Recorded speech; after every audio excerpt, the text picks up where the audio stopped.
पुराना जंग लगा हुआ साइन हवा में चरमरा रहा था। ब्लैकथॉर्न फॉरेस्ट, अंधेरा होने के बाद एंट्री नहीं। जैसे हमें यहाँ कैंप करने के लिए और किसी वजह की जरूरत थी। चलो डरपोक बिल्ली, बस एक साइन है। प्रिया गर्मी के बावजूद कांप उठी। हवा भारी, घुटन भरी लग रही थी। एलेक्स हमेशा की तरह प्रैक्टिकल पहले से ही टेंट लगा रहा था।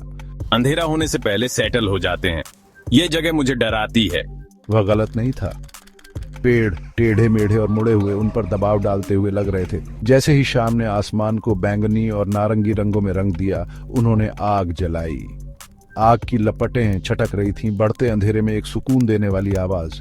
लेकिन जंगल के पास साझा करने के लिए और भी आवाजें थीं। फुसफुसाहट, पहले तो धीमी जैसे पत्तों की सरसराहट, लेकिन वे तेज होती गईं और जोरदार। क्या तुमने वो सुना? उसने फुसफुसाते हुए कहा। उसकी आवाज कांप रही थी। दूसरों ने बेचैनी से एक दूसरे को देखा। फुसफुसाहट अब निर्विवाद थी। आवाजों का एक समूह एक ऐसी भाषा में बोल रहा था जिसे वे समझ नहीं सकते थे। एक टहनी टूट गई। अंधेरे से एक आकृति निकली जो साये में ढकी हुई थी। एक बूढ़ा आदमी, उसका चेहरा झुर्रियों से भरा हुआ, उसकी आंखें एक अजीब तीव्रता से भरी हुई। तुम्हें यहाँ नहीं होना चाहिए। हम बस कैंपिंग कर रहे हैं, जैक ने कहा। सहज होने की कोशिश कर रहा था। बूढ़े ने धीरे से अपना सिर हिलाया। ये जंगल, ये श्रापित है। फुसफुसाहट, ये तुम्हें फुसलाएंगी, तुम्हारी आत्मा चुरा लेंगी। प्रिया ने अपनी रीढ़ की हड्डी में ठंडक महसूस की। बूढ़े आदमी के शब्द एक बेचैन करने वाले सच के साथ गूंज रहे थे। आधी रात से पहले चले जाओ। जब घड़ी में 12 बजेंगे तो बहुत देर हो जाएगी। वह मुड़ा और जितनी जल्दी वह प्रकट हुआ था, उतनी ही जल्दी अंधेरे में वापस समा गया। वो बस एक पागल साधु है, एलेक्स ने कहा, हालांकि उसकी आवाज में दृढ़ता की कमी थी, लेकिन संदेह बोया गया था। फुसफुसाहट अब और तेज और करीब लग रही थी, और वे भूखी लग रही थी। घंटे रेंगते हुए बीत गए। आग धीमी पड़ गई। फुसफुसाहट तेज होती गई और जोरदार। प्रिया ने अपने दिल में एक ठंडा डर रेंगता हुआ महसूस किया। फिर उसने इसे सुना, उसका नाम। फुसफुसाया, धीमा और नीचा लेकिन अचूक। प्रिया, प्रिया। दहशत ने उसे जकड़ लिया। वह आग से पीछे हट गई। उसकी आंखें डर से चौड़ी हो गईं। क्या तुमने वो सुना? उसने हाँफते हुए कहा। उसकी आवाज मुश्किल से एक फुसफुसाहट थी। दूसरों ने उसकी ओर देखा। उनके चेहरे चिंता से भरे हुए थे। क्या सुना? मेरा नाम। किसी ने, किसी चीज ने मेरा नाम लिया। फुसफुसाहट हर जगह से और कहीं से भी नहीं आ रही थी। उसे इशारा कर रही थी, उसे अपनी ओर खींच रही थी। प्रिया ने खुद को आग से दूर फुसफुसाते जंगल के बीच में खींचते हुए महसूस किया। प्रिया रुको। लेकिन बहुत देर हो चुकी थी। प्रिया चली गई थी, अंधेरे और फुसफुसाहट में निगल गई थी। समूह में दहशत फैल गई। उन्होंने प्रिया को ढूंढने के लिए बेतहाशा खोज की। उनकी पुकार दमनकारी जंगल ने निगल ली। फुसफुसाहट उनके डर का मजाक उड़ाती हुई प्रतीत हो रही थी, तेज होती जा रही थी और जोरदार। हमें उसे ढूंढना होगा। सारा रोई। उसकी आवाज दहशत से भरी हुई थी।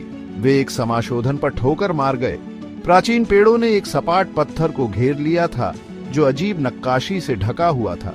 नक्काशी एक भयानक हरी रोशनी से धड़क रही थी, समाशोधन को एक अप्राकृतिक चमक से रोशन कर रही थी। जैसे ही वे करीब आए, उन्होंने महसूस किया कि नक्काशी में अजीबोगरीब आकृतियां दर्शाई गई हैं। उनके मुंह खामोश चीखों में मुड़े हुए हैं। ये जगह क्या है? जैक फुसफुसाया। उसकी आवाज विस्मय और आतंक से भरी हुई थी। एलेक्स ने नक्काशी की जांच की। उसका माथा एकाग्रता में सिकुड़ा हुआ था। मुझे लगता है कि यह जंगल जीवित है और यह डर पर फीड करता है। फुसफुसाहट एक बुखार की पिच पर पहुंच गई। उनके चारों ओर एक जीवित भंवर की तरह घूम रही थी। पत्थर पर नक्काशी तेज धड़क रही थी। हवा एक अजीब ऊर्जा से भरी हुई थी। तभी प्रिया समाशोधन में ठोकर मारकर गिर पड़ी। उसकी आंखें चमक उठीं। उसकी आवाज एक खोखली मोनोटन थी। खोखले लोग, वे भूखे हैं। अचानक प्रिया गिर पड़ी। फुसफुसाहट मर गई। एक भयानक सन्नाटे ने ले ली। पत्थर पर एक नई नक्काशी दिखाई दी जो एक तीव्र हरी रोशनी से चमक रही थी। यह एक अनुष्ठानिक बलिदान का चित्रण था। एलेक्स आगे बढ़ा। उसका चेहरा पीला पड़ गया लेकिन दृढ़ था। यह एक बलिदान चाहता है, अपनी भूख मिटाने के लिए कुछ कीमती। उसने उनमें से प्रत्येक को देखा। उसकी निगाह सारा पर टिकी हुई थी। उसकी आंखें अनकहे शब्दों से भरी हुई थी। इससे पहले कि कोई प्रतिक्रिया कर पाता, एलेक्स ने चट्टान का एक तेज टुकड़ा पकड़ा और अपना हाथ काट लिया। उसने अपनी खून बह रही हथेली को चमकती हुई नक्काशी पर दबा दिया। उसकी चीख खामोश जंगल में गूंज रही थी। हवा ऊर्जा से छटक रही थी। जंगल ने अपनी सांस रोक रखी थी। फिर सन्नाटा। नक्काशी मंद पड़ गई। फुसफुसाहट एक धीमी बड़बड़ाहट में बदल गई। प्रिया हिली। उसकी आंखें साफ हो गईं। उसने अपने दोस्तों को देखा। उसकी अभिव्यक्ति भ्रमित थी। क्या हुआ? जंगल भयानक रूप से शांत था, यहाँ तक कि पत्ते भी अपनी सांस रोककर बैठे थे। फुसफुसाहट चली गई थी। एक बेचैन करने वाली शांति ने ले ली थी। उन्होंने प्रिया को उसके पैरों पर खड़ा होने में मदद की।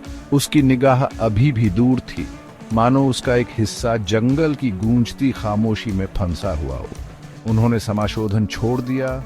उनके कदम जंगल के फर्श पर भारी थे। पेड़ उन्हें जाते हुए देखते प्रतीत हो रहे थे। उनकी शाखाएं मौन निर्णय में मुड़ी हुई थीं। जैसे ही वे जंगल के किनारे पर पहुंचे, भोर की पहली किरणें छतरी से टूटकर आसमान को सोने और लाल रंग से रंग रही थीं। वे जंगल से निकले, धूप में पलकें झपकाते हुए हमेशा के लिए फुसफुसाते जंगल के साथ अपनी मुठभेड़ से चिह्नित हो गए। जैसे ही वे जाने के लिए मुड़े, सारा ने सोचा कि उसने हवा में एक फीकी फुसफुसाहट सुनी। जंगल कभी नहीं भूलता।